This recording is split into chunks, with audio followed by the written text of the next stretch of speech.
amani katika nchi yetu, na nyinyi mkifanya hivi basi Mwenyezi Mungu atakulipeni, kwa sababu inapopatikana amani watu wanapata fursa ya kumwabudu Mola wao, watu wanapata fursa ya kufanya biashara zao, watu wanapata fursa ya kuwahudumia wagonjwa, maskini, wajane, mayatima.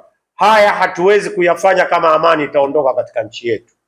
Na nikakumbusha tena, nikawaombea dua, tukaombeana dua sote, sisi mashekhe, maustadhi, walimu wa madrasa, tukaomba dua kuwaombea ndugu zetu waliopewa jukumu la kulinda amani katika nchi yetu.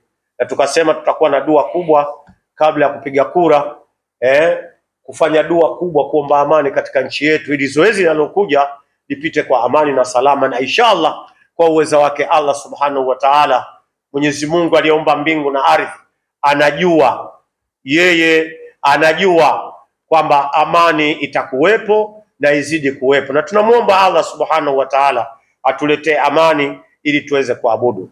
Nikatoa wito kwa vyombo vya habari, vyombo vya usalama, majeshi yetu yote, jeshi la wananchi, JKT, usalama wa taifa, askari polisi, magereza, tukawaombea dua, tukawaambia wao wana jukumu kubwa kulinda amani katika nchi yetu. Mwenyezi Mungu awajalie, akupeni afya, akuongozeni, kwa sababu tunaangalia katika nchi ambazo tuko zimetuzunguka, wale wanakimbilia katika nchi yetu, sisi tutakwenda wapi? Ikiwa hizo nchi wanazokimbia wanakuja kwetu, sisi tutakwenda wapi?